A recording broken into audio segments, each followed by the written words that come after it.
called out, "We need to pray." And I was startled. No one has ever done that to me before I got to preach, and it wasn't because I had such a big sermon manuscript. I said, what do we need to pray about? And that's how I learned that the day before, Mike Brown Jr., an 18-year-old boy, tall, large, was killed by a police officer.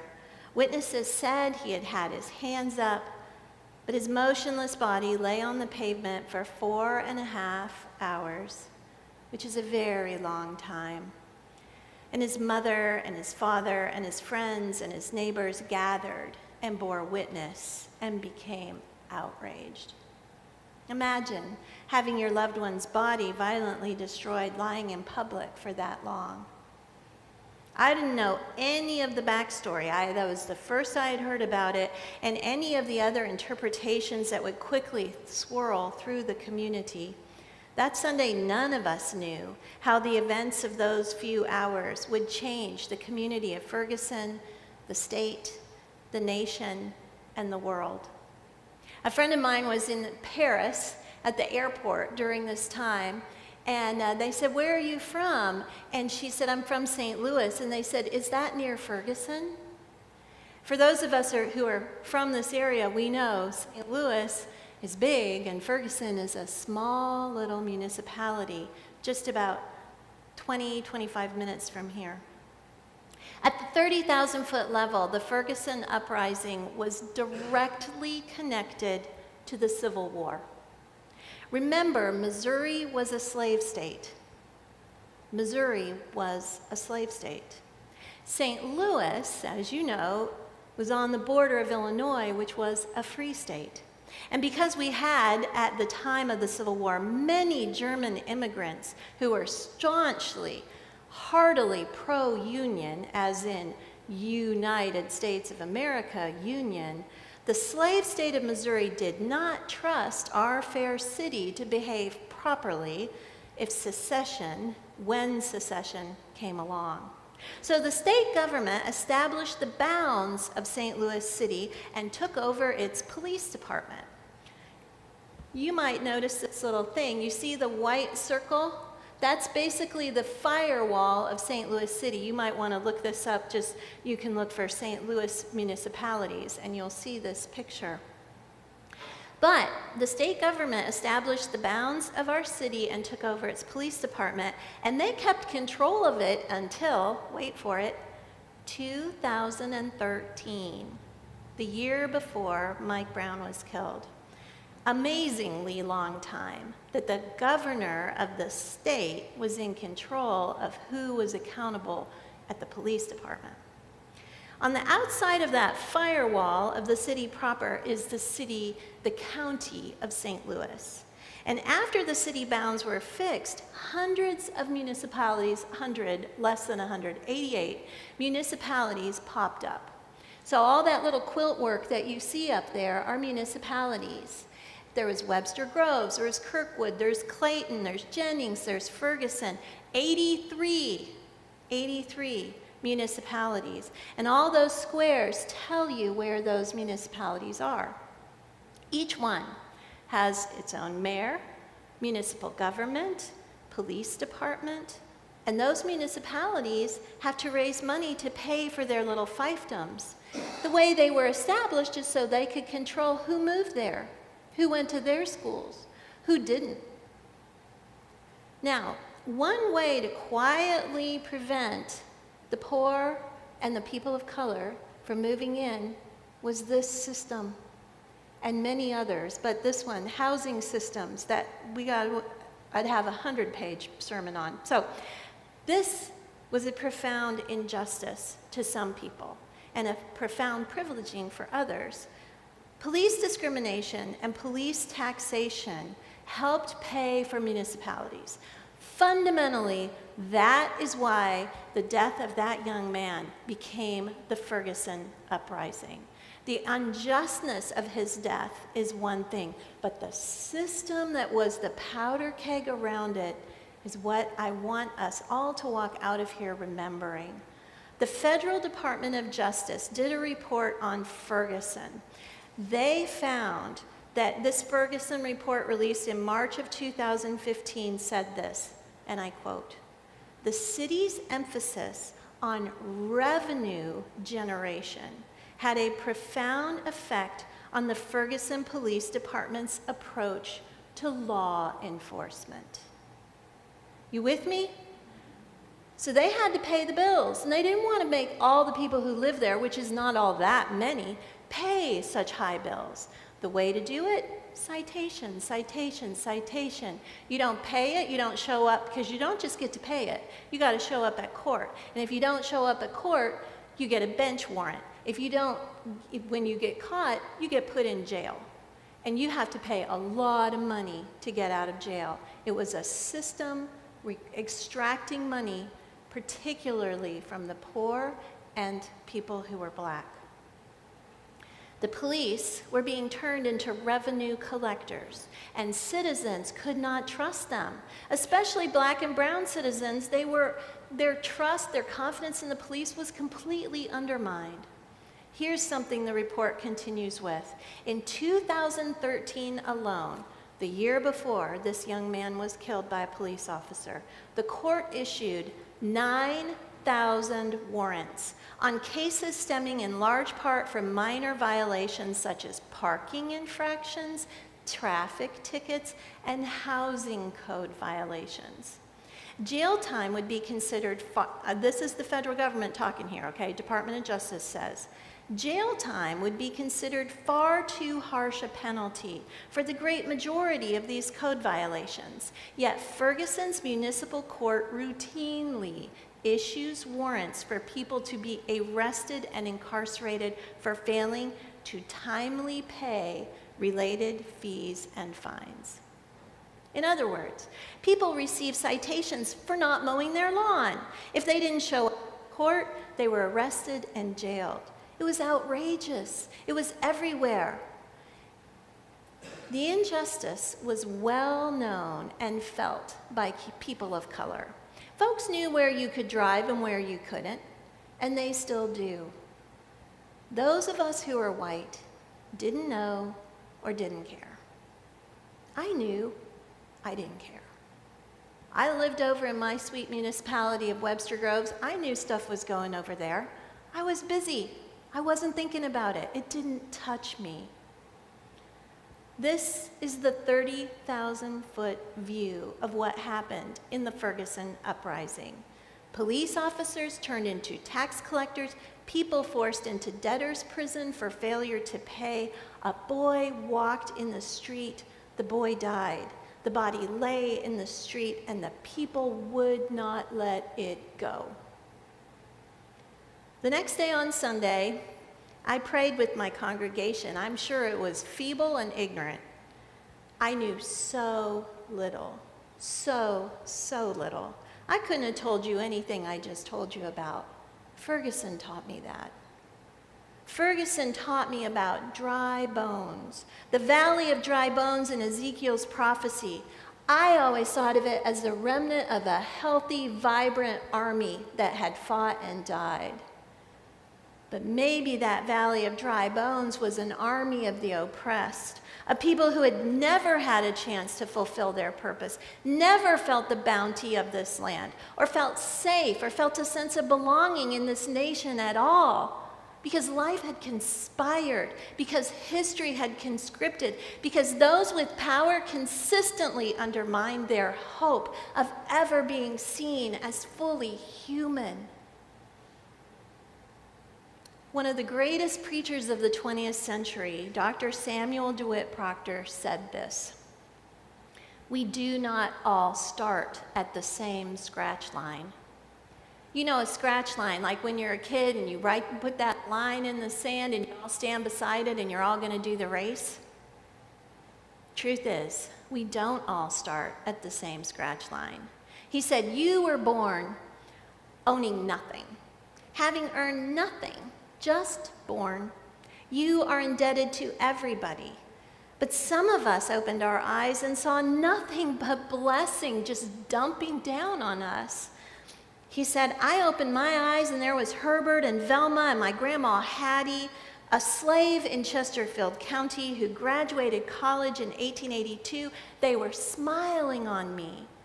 How in the world could I lose? Taught me how to read, sing 4-part harmony before I ever got to school, taught me how to play clarinet and the piano, made me go to Sunday school. Daddy didn't send us, Daddy took us to Sunday school. If there was nobody in Sunday school but one person, that had been me and my daddy and my 4 little sisters and brothers in Sunday school at Bank Street Baptist Church. That's what I inherited. I didn't earn it. You can't get that with a Visa card. It was given to me, he says. And then he continues. All through my neighborhood, there were other young fellas.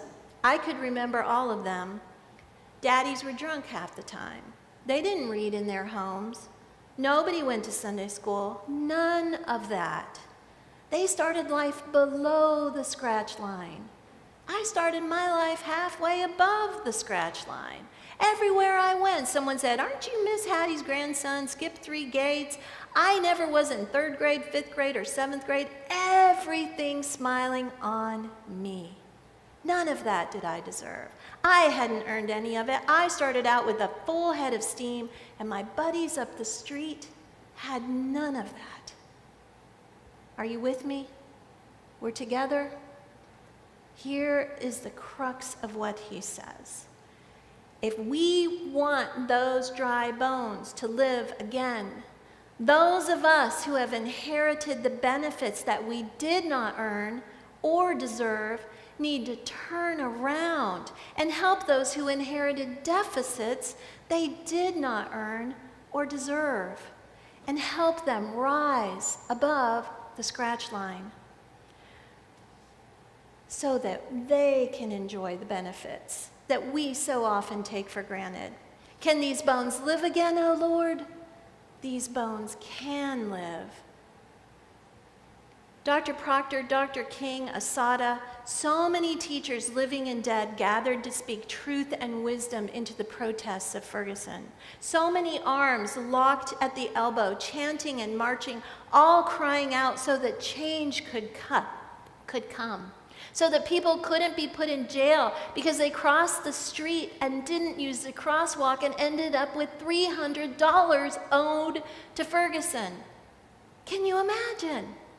In the 88 municipalities of St. Louis County, where 88 mayors, city council, city halls, city planners, city police departments have to be paid, the system by design keeps the region from thriving.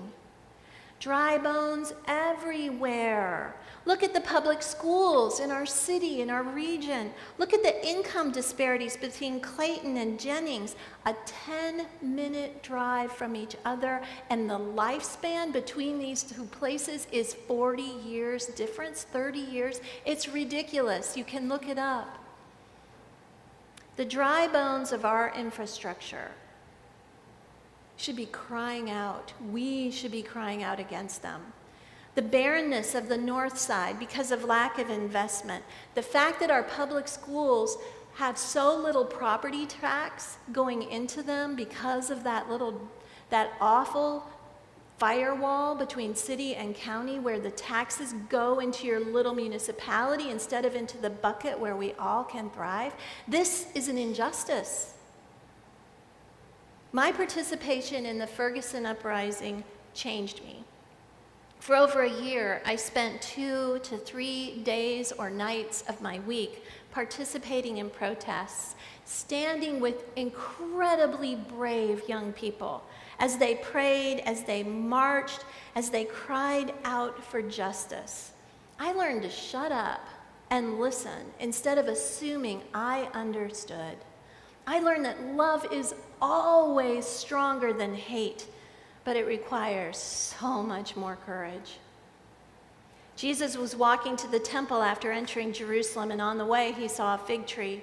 The tree was in leaf. It was flourishing, but it had no fruit. Jesus cursed the tree.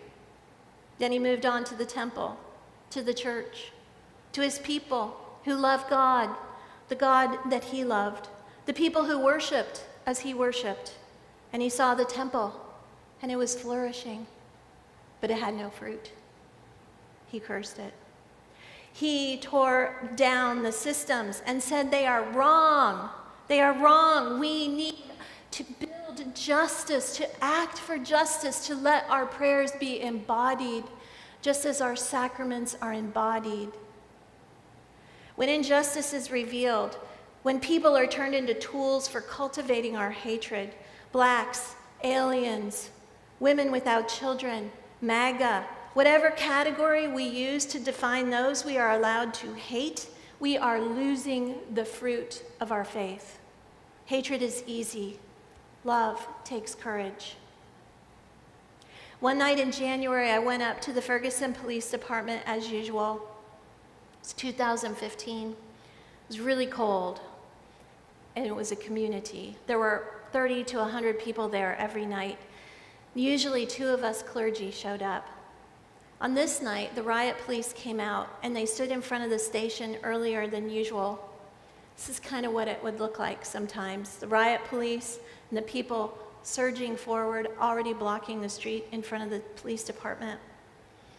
A woman who had suffered injustice was there. She was a big woman, and she was mad. Perhaps she had lost her job, lost her house, her car because of citations. She had received a bench warrant. Perhaps she had been arrested and sat in jail. Maybe her children had been taken away because she couldn't be there and she didn't have somebody to provide childcare. I don't know. All I saw was the outpouring of anger at what she had suffered, at hatred for the police because they were the symbol of what had happened to her. She joined that crowd, and she was in the face of an officer, and she was yelling. And my fellow pastor watched her and said, "That woman is going to get arrested. Just watch." My heart went out to her, but I also didn't want to interrupt because I didn't want her to turn and look at me with all that jet stream of anger. But I grabbed a cup of hot chocolate, and I walked over, and I stood beside her for a minute, and then right up there, looking at those miserable, impassive officers who are also right up there, shoulder to shoulder with her, she finally took a breath. And I said, "Hey, would you like a cup of hot chocolate?" And she stopped yelling, and she glanced at me, and she looked down at the steaming cup of hot chocolate, and she took it, and she calmed. In my memory, I said to her, "Why don't you come back here away from the line and take a rest?" But the truth is, I probably just got out of there as quick as possible because I didn't know what her next breath would bring. But that wasn't it. It was the little teaspoon of courage I had that love could win over hate and bring her back just for a minute because she didn't get arrested, and that was the goal. I remember that moment out of so many because it was so simple. It was just a little gesture of love, but it took courage from me. And like I said, she was mad. So the sermon is getting long, and it's way longer than my usuals, and I am grateful for your patience. I know you came here to connect with Jesus and not just talk about Ferguson. So here's what I want you to take away from this. Jesus is looking for fruit, not flourishing. You may be doing Pilates or yoga or spiritual this and that and spiritual self-care, and that is good and important. It has its place. But what matters is what's coming out of our lives and helping and healing the community. It's social care, not just self-care. It's building beloved community. Are you doing both? Social and self. Jesus wants the flourishing and the fruit. We are called to bear the fruit of the Spirit. You know it. Love, joy, peace, patience, kindness, gentleness, self-control. They are all relational. Those fruits aren't just for me and you and those people close to us. They are for a city that is suffering, for all of our city, all of the places we go. We all want to draw a line around the boundary of who receives our fruit. But Jesus is ardently, actively turning the tables on our categories. Whether you choose to fly the white, blue, black flag for the police, or the Black Lives Matter flag, or the MAGA flag, or the rainbow flag, your call and my call is always everywhere to walk in love. And sometimes love means standing outside of our comfort zone and having the humility to learn. Jesus cursed the fig tree, turned the tables in the temple. He had no tolerance for passively accepting the unacceptable. He said, "My house is to be a house of prayer for all people." And sometimes prayer happens by locking arms with strangers and chanting for justice and calling for change. Will you do it? Think of your excuse because it just came up in your mind. Would you do it? He said, "My house is a house of prayer." I hope that you learned something from this sermon. I hope you are hungry to learn more. We are citizens of this great country and of a greater country still, heaven. Heaven wants to invade our world and heal the brokenhearted and shout freedom for the captive and the favorable year of our Lord. May we be ready to right wrongs and act so that everyone flourishes, even if they were born in the valley of dry bones, way down below the scratch line. As disciples of Jesus, we can do no less.